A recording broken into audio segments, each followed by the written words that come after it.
여러분 안녕하십니까? 포항 MBC 뉴스데스크입니다. 2017년 포항 촉발 지진은 사망 1명, 부상 117명의 인명피해와 주택 5만 5천 채 파손 등 3,323억 원이라는 직간접 피해를 남겼습니다. 민사소송은 현재 대법원에 상고돼 있습니다만 형사재판도 지난달 시작돼 오늘 2차 공판이 열렸습니다. 피고 측은 지진의 원인이 지열발전 사업이 아닐 수도 있다고 주장하는가 하면 수리 자극으로 5.4 규모의 지진을 예측하는 건 불가능하다고 주장했습니다. 김기영 기자가 보도합니다. 지열발전 사업 실증을 하다 포항 지진을 촉발한 혐의로 재판에 넘겨진 사람은 모두 5명. 주관기관인 넥스지오와 참여기관인 한국지질자원연구원, 서울대 산학협력단 등 3개 기관입니다. 이들은 형사재판 두 번째 공판에 참석하면서 입을 굳게 다물었습니다. 이 엄청난 고통을 포항에서 당하고, 근데 어떻게 아무리 피고 변호사라 해도 다이게라고 할 수 있습니까? 피고인들이 침묵과 부인으로 일관하자 지진 소송을 이끌고 있는 두 단체는 법원 앞에서 기자회견을 열고 후안무치한 발뺌이라고 규탄했습니다. 지진 발생 위험에도 무모하게 사업을 강행한 대한민국 넥시지오 등 사업 관계자는 포항 시민들에게 진심으로 무릎 꿇고 사죄하라. 지진 난지 8년이다. 시민 상처 깊어간다.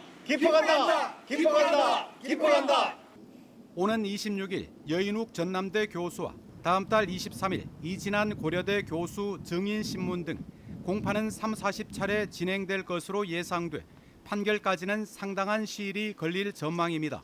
미온적인 검찰 수사와 재판 지연에 대한 시민들의 반발도 상당합니다. 검찰은 촉발 지진이 발생한 지 무려 7년이 지난 지난해 8월 수사 결과를 발표하고 공소장을 제출했습니다.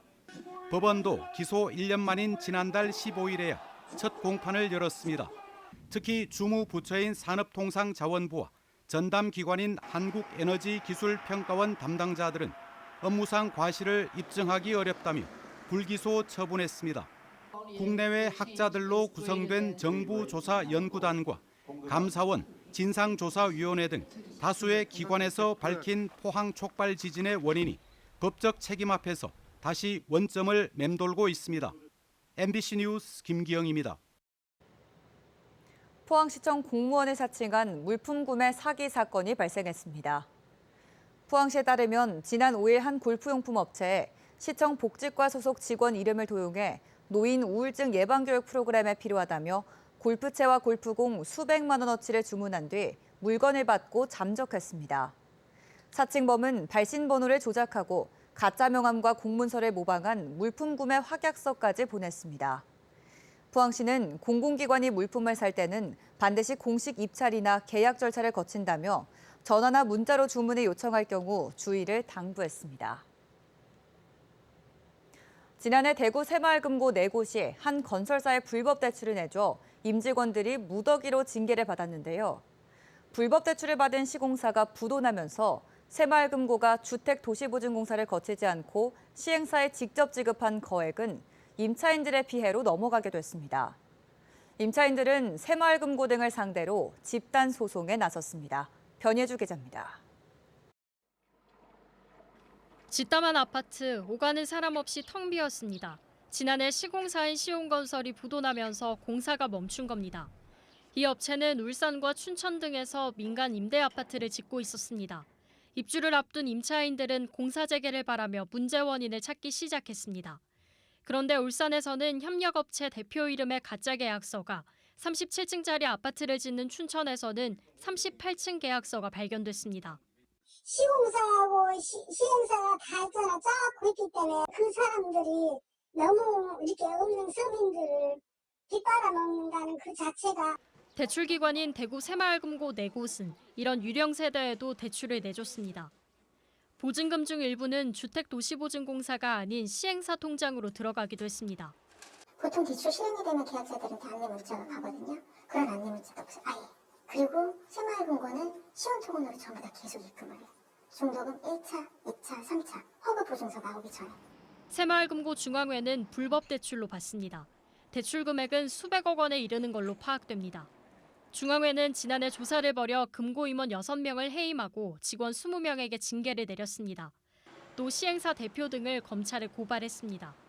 감사에서는 한 법인이 받을 수 있는 대출 한도를 넘어 시행사 관계자 등의 명의로 쪼개기 대출을 하거나 주택도시보증공사에 보증서 없이 대출을 해준 정황도 적발됐습니다.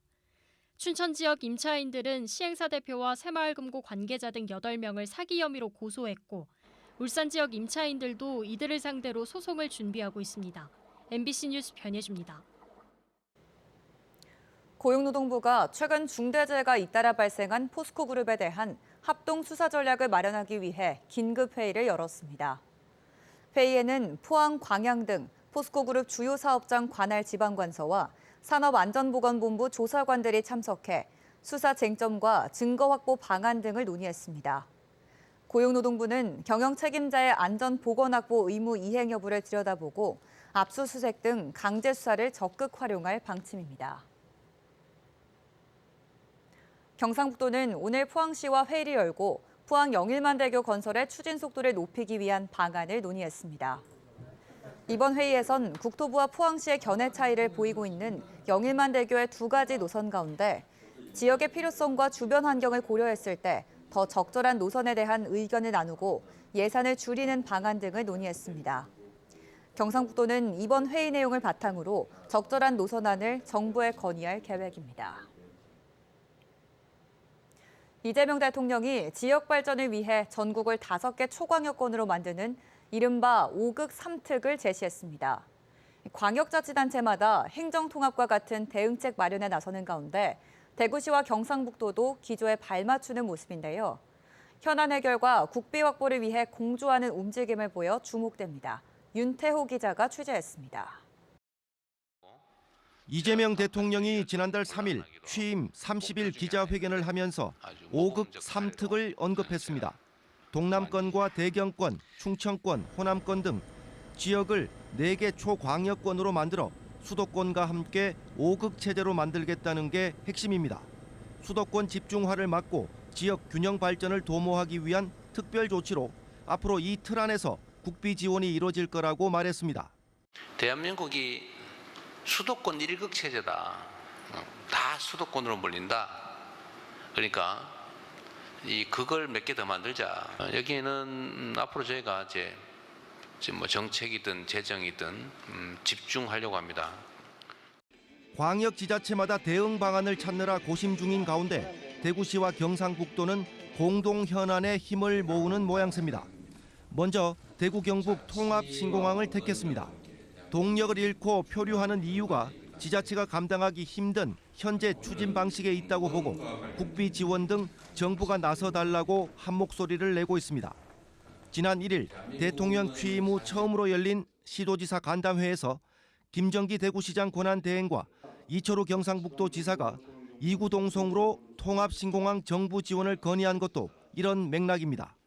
이재명 정부가 북극 항로 개척을 국정과제로 추진하면서 포항 영일만항을 거점 항구로 만들기 위한 공조 움직임도 나옵니다. 지금 이 5극 3특이 이슈가 되면서 그 대구 따로 경북 따로가 아니라 이제 대구 경북이 대경권으로 묶여서 이 영일만항 복합 개발도 이제 대경권 공동 전략 사업으로 저희가 대구하고 협의해서 이제 예산 확보나 이런 데 좀 전략화하려 하거든요. 대구가 강점인 미래형 모빌리티를 대구 경북 광역권 사업으로 추진하는 방안도 구체화하는 것으로 전해졌습니다. 그동안 각자 도생이었던 대구와 경북이 5극 3특 기조에 공동 대응 움직임을 보이는 가운데 대구 치수원 이전 같은 이해관계가 첨예한 현안도 대타협으로 물꼬를 틀 수 있을지 주목됩니다. MBC 뉴스 윤태호입니다.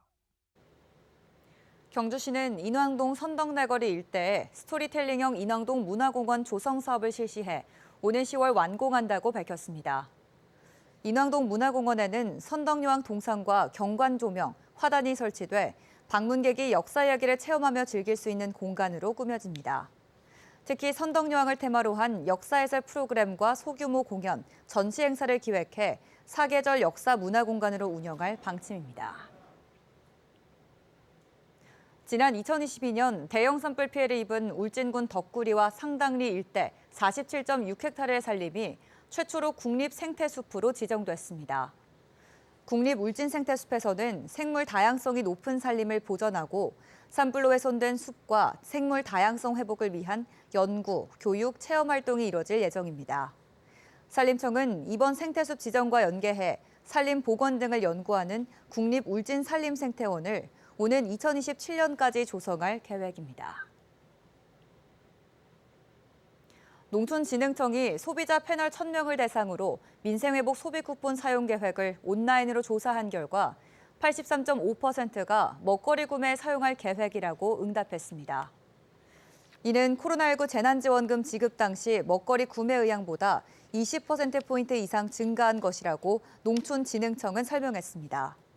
먹거리 구매 다음으로는 문화생활, 공산품, 의료비, 교육비 등의 순으로 나타났고 먹거리 중에서는 과일, 과채류 구매가 70.7%, 육류 66.4%로 가장 많았습니다. 오늘 새벽 4시쯤 경주시 강동면 다산리에 있는 한 농가 창고에서 불이 나 40분 만에 꺼졌습니다. 이 불로 다행히 다친 사람은 없었지만 창고 한 동과 농기계 등이 탔습니다. 경찰과 소방당국은 전기적 요인으로 불이 난 것으로 보고 정확한 화재 원인을 조사하고 있습니다. 경북교육청이 폐교 문제를 해결하기 위해 입지가 좋은 폐교부터 교육용 시설로 자체 활용하는 등 대안을 적극 모색하기로 했습니다. 경북교육청은 폐교 재산 홍보 자료를 제작해 활용 수요를 발굴하며 수요가 없는 폐교에 대해선 매각 또는 주민공동체 대상의 활용 공모 사업을 정기적으로 진행해 활용 방안을 찾을 계획입니다.